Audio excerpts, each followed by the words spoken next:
Greetings, historians. Welcome back to the channel. Today we're covering section 2 of the IGCSE USSR topic, the 5-year plans and collectivization. This is a dense and potentially boring topic, one that makes you feel like you've just sat through a 5-hour meeting about tractors, but I'm going to do my utmost to make it easy to understand and entertaining. You know, Stalin has a 5-year plan. I've got my own 5-year plan. 1, make loads of money. 2, make even more money. 3, found a country. 4, either world peace or make more money than before. I haven't decided yet. 5, overthrown in a violent coup or retire. Anyway, what you really need to understand for this part of the course can really be broken down into 3 things.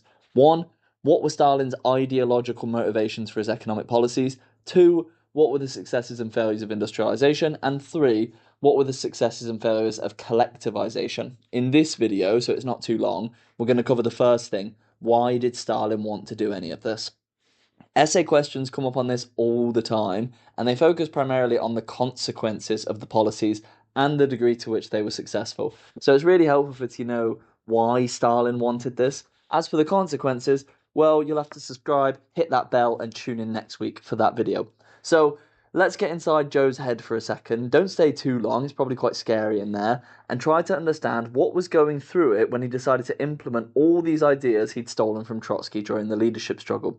Stalin had definitely been listening when Trotsky outlined his economic policies. Basically, industrialise as quickly as possible while retaining some of the NEP and encourage voluntary collectivization to squeeze the peasants and increase food production. But Stalin really only dialed in on one phrase, which was industrialise as quickly as possible. So why would Stalin ignore smart people like Bukharin and Trotsky, who encourage gradual industrialization and do it at a breakneck speed regardless of the consequences? Well, there's actually a few reasons for this. The first is Stalin's fear of invasion. So Stalin wants to turn the USSR from a backward agrarian nation into a self-sufficient industrial superpower. In the 1920s, the Soviet Union was effectively 2 cities and a farm with a train station. Stalin believed that the USSR was, quote, 50 to 100 years behind the advanced nations. He thought that they must, quote, make good this distance in 10 years. So why only 10 years? Partly because of his very understandable paranoia that the rest of the world wanted to destroy the USSR. Remember the 19-country coalition that joined the Whites during the Civil War? The elites of Europe wanted to strangle the communist experiment in the crib before it spread. Every country has smelly poor people and rich people who don't want the smelly poor people to try and take their power. The idea that communism was a disease that could be contained might sound dramatic, but it goes on to influence the next 50 years of American foreign policy and lead to millions of innocent people being killed. So Stalin knew that slow development wasn't an option. If the USSR didn't keep up or catch up with the capitalist countries, it would be destroyed. To survive, the USSR had to industrialize fast and modernize agriculture even faster. Chat, don't clip this part. Stalin was right. Stalin was absolutely right that the USSR did need to industrialize quickly. The only reason they are able to repel the Nazi invasion is because of the 5-year plans. Second reason Stalin wants to industrialize so quickly is because of the NEP's failure. So it was also to a lesser extent really, a reaction to the previous policy, the New Economic Policy, or the NEP, or the NEP. This is the one that reintroduced some tightly controlled capitalism, which predictably had the usual effect that capitalism does. Some people became wildly successful and others stayed poor. Now, obviously a communist regime can't have rich people, particularly rich peasants, walking around, so that had to be dealt with.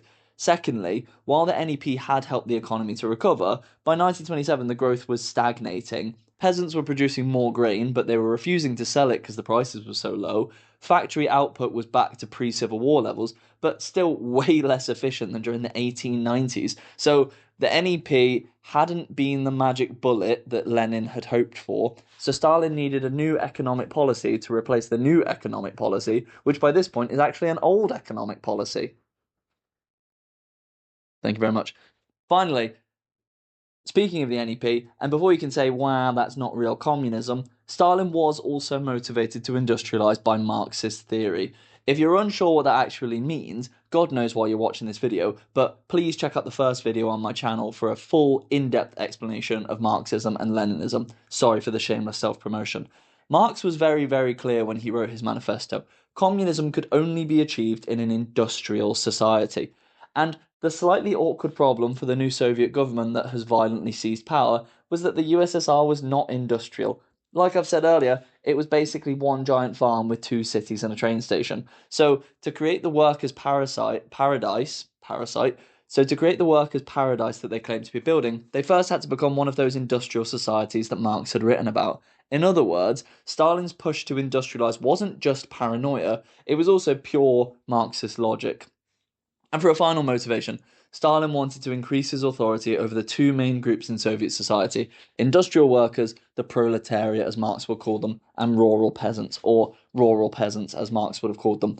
By the late 1920s, industrial workers had real independence through the Soviets, and peasants, many of them probably didn't even know that the Tsar was gone. So the communists had almost no authority outside the cities, best evidenced by the fact that they lose the 1918 election, the first and only legit election Russia's ever had, especially after the Civil War. We know this because peasants were confident enough to hoard grain and refuse to sell it to the government. Clearly, they're not bothered about these dorks with glasses who say they're from the Communist Party, demanding that they take their grain. The peasants feel confident enough to ignore them and not sell it. Therefore, something needs to be done about this. Stalin needed to stamp authority on both groups, control the workers in the cities, and spread communism to the countryside, to squeeze the peasants and get more food to feed the growing urban population. Speaking of squeezing the peasants, let's talk now about Stalin's motivations for collectivization. Well, firstly, what the hell does collectivization mean? It's pretty simple. It's the policy of forcing peasants off of their individual farms and into giant state-owned ones. And why would Stalin want this? First, it's to stamp communist authority on the countryside. Peasants clearly felt entitled to keep the food that they'd grown and sell for a fair price. Outrageous, I know. Collectivization gave the regime a way to monitor peasants and crush that spirit of independence that Lenin had promised them when he said peace, bread and land all the way back in 1917. Second, and it's not actually a dumb idea until you think about it for longer than 30 seconds, Stalin believed that putting peasants together on large farms would increase efficiency. Teamwork makes the dream work. We're all in this together. Troy Bolton's message stands just as true as Karl Marx does. If all the peasants work on one thing, that thing will be better. The problem with this logic is the peasants don't want to work with people they don't know. They want to work on their own farms. Finally, there's the issue of the kulaks, the new class of wealthy peasants created by the NEP. Stalin didn't like this private success story and aims to bring equality to the countryside by taking the land of the successful peasants and redistributing it. So to summarize, Stalin wanted rapid industrialization. Stalin wanted rapid industrialization because of his fear of invasion, the failures of the NEP, and his belief in Marxist theory. He wanted collectivization to stamp authority on the countryside and, hopefully, produce more grain to feed the growing cities.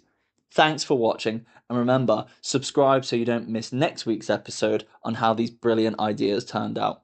Spoiler, it wasn't exactly brilliant.